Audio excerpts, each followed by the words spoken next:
षोडशोऽध्यायः। श्रीभगवानुवाच ऊर्ध्वमूल मदशाकमश्वत्थं प्राहुर्यं छन्दांसि यस्य पर्णानि यस्य वेद सेवित् अधस्य मूलनिर्सन्त अधस्य ऊर्ध्वं पुरुषास्तस्य शाखा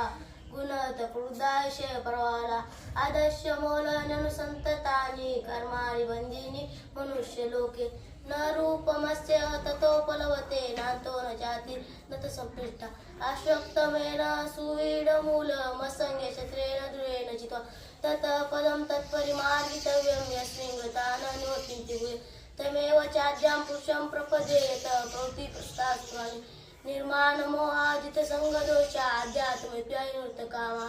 द्वन्द्वविमुक्ता सुखदुःखसौर्णे गच्छन्ति मूढापदमेतत् न तद्वासयते सूर्येण शशाङ्कपावकः यद्गत्वा निवर्तन्ते तद्धाम परं मम ममैवांशो जीवलोके जीवभूता सनातना मनःषष्ठानीन्द्रियाणि प्रकृतिस्थानि कर्षति शरीरैवाप्नोति याञ्चाप्युत्क्रामतीश्वरः गृहीतवैतानि संयाति वायुर्गन्धानि वाशय श्रोत्रं चक्षुस्पर्शनं च रसन्नघ्राणमेव च अधिष्ठाय मनश्चायेष्यानुपसेवते उत्क्रामन्तं स्थितं वापि भुज्यान वा गुणातीतं विमूढानानुपश्यन्ति पश्यन्ति ज्ञानचक्षुषा यतन्तो योगिनश्चैनं पश्यन्त्यात्मान्यवस्थितं यतन्तो तोऽप्यकृतात्मानो नैनं पश्यन्त्याचेतसा यदादित्यगतन्तेव जगद्भासयते किलं यच्चन्द्रमसि यच्चन्द्रो तत्तेजो इति मामकं गामायशे भूतानि धारयाम्यहमोदसा कृष्णानि 14 सर्वसोमो भूत्वा सात्मका अहमैश्वानरो भूत्वा प्राणिनादेहमासीत् प्राणापानसमायुक्त पच्चाम्यन्य चतुर्विधं सर्वस्य चाहं श्रीधन्यविष्टो मतः संवित्ति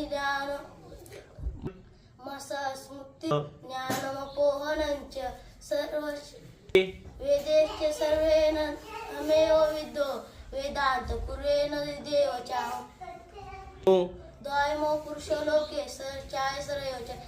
सर्वाणि भूतानि कुटस्थो शर उच्यते उत्तम पुरुषोत्तमः परमात्मनेति उदाहृतः यो लोकोत्तरमाविश्य विवर्ते ईश्वरः यस्मात् शरमतीतोऽहमशरादुच्योत्तमः आतोऽस्मि लोके वेदे च प्रतीतः पुरुषोत्तमः यो मामेवमसः मूढो जानाति पुरुषोत्तमः स सर्वविद् भजति मां सर्वभावेन भारत